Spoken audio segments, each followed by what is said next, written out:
अस्सलाम वालेकुम my dear parents and students. आज की इस वीडियो के ज़रिए हम जीम के ख़ानदान को लिखना सीखेंगे कि जीम के ख़ानदान को कैसे लिखा जाता है।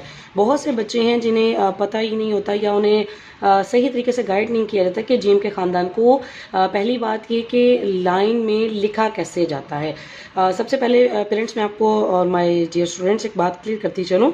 इनको हम कहते होते हैं जी लटके पेट वाले हरूफ या मोटे पेट वाले।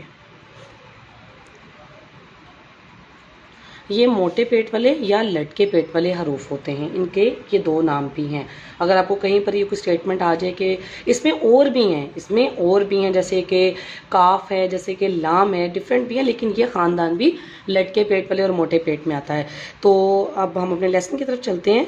ये जो जीम का ख़ानदान है इसको हमेशा लाइन के दरमियान में लिखा जाता है, ना कि ऊपर ना नीचे, बल्कि इसने लाइन के दरमियान में रहना होता है। वही बात लटके पेट वाले, मतलब इनको हमने लटका के रखना है। ये लटके हुए हरूफ हैं, जीम, फिर ये चे, हे और खे। ये है जी जीम का ख़ानदान। अगर आप ये देखें तो ये जहाँ पे मैंने इनको ख़त्म किया है ये मैंने सिरे इस लाइन के साथ मिलाए हैं।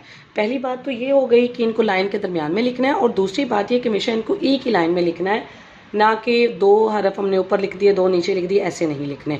होप सो कि आपको जीम के ख़ानदान को कैसे लिखना है और एक बात, और दूसरी बात इनकी तरतीब, ये दोनों चीज़ें इस लेसन में क्लियर हो गई होंगी। शुक्रिया आपका। अल्लाह हाफिज़।